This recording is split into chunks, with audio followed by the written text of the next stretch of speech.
एक पुरानी बात है। एक बार लक्ष्मी जी और सरस्वती जी में विवाद छिड़ गया। लक्ष्मी जी बोली, मेरे आशीर्वाद के आगे भला कर्मों की क्या हस्ती है। परंतु सरस्वती जी अपनी बात पर अड़ी थी कि हर एक के पिछले कर्मों का फल भोगना ही पड़ता है। दोनों में बहस छिड़ गई और अंत में लक्ष्मी जी ने कहा, हम दोनों चलकर लक्ष्मी के मंदिर में मूर्ति के पीछे छिप जाएं और वहां जो कोई भी धन की इच्छा लेकर सबसे पहले आएगा उसको मैं अपनी इच्छा अनुसार धन दूंगी। फिर देखूंगी कि कर्म किस प्रकार उसे दुख होने से रोकेगा।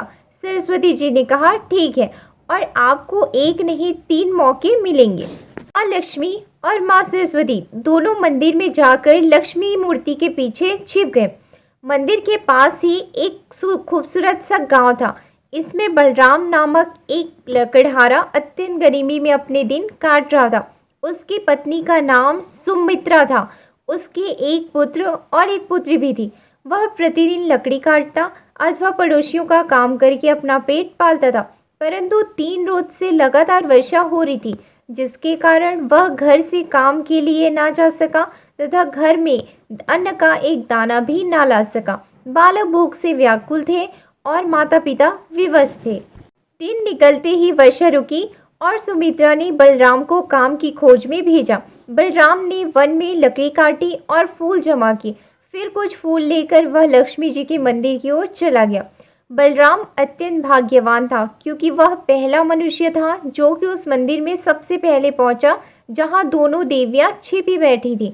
बलराम ने मूर्ति की पूजा की, फूल चढ़ाए और धन के लिए हाथ जोड़कर प्रार्थना करने लगा। देवी लक्ष्मी ने उपयुक्त अवसर देखकर मोहरों की वर्षा कर दी। बलराम आंखें फाड़ फाड़ कर देख रहा था कि क्या सत्य है अथवा स्वप्न। बड़ी देर में उसे विश्वास हुआ कि देवी लक्ष्मी माँ उस पर प्रसन्न हो गई है। मंदिर के कोने में मिट्टी की हांडियाँ रखी हुई थी। सब मोहरे उसमें भर कर वह हंसी खुशी उछलता हुआ अपने घर पहुंचा।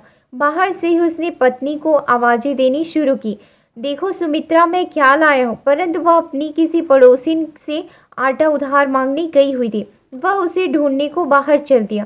थोड़ी देर में दोनों पति पत्नी वापस आए।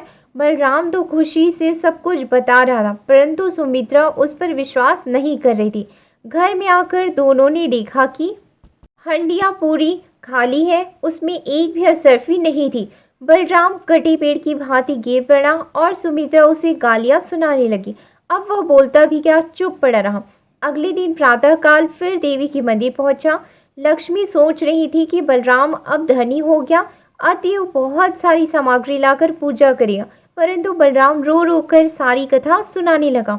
अब की बार देवी लक्ष्मी ने अपने गले का कीमती हार उसके ऊपर फेंक दिया। वह अत्यंत खुश होकर वहां से चल दिया।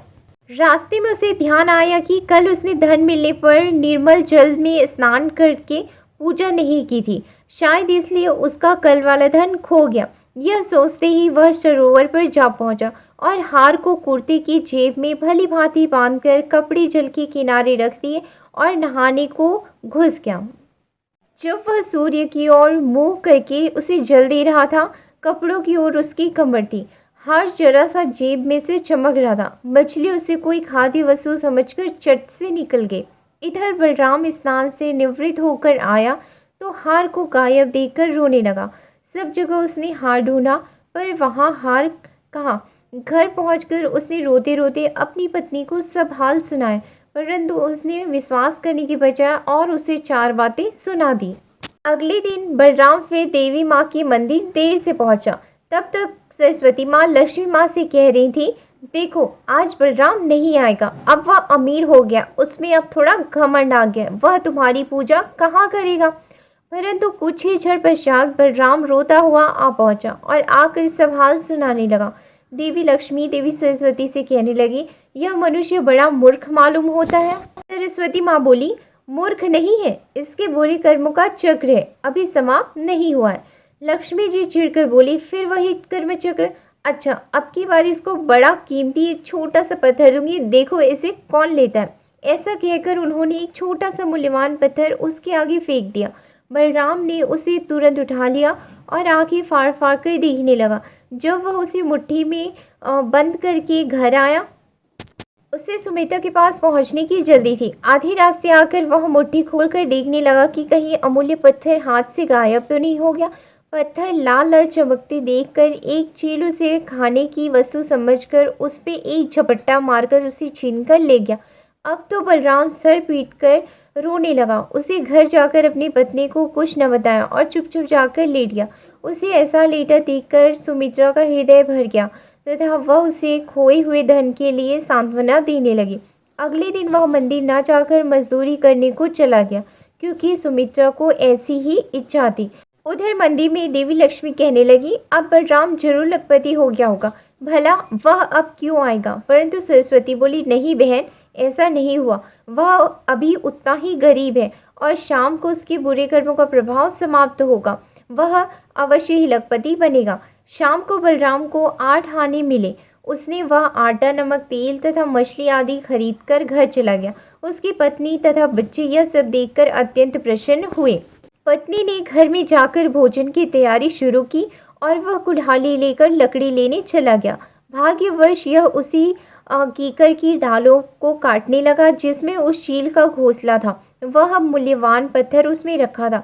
उसको देखते ही खुशी के मारे लकड़ी और कुल्हाड़ी सब छोड़कर घर की ओर भागा। वह कहता जा रहा था, सुमित्रा, चोर मिल गया, चोर मिल गया।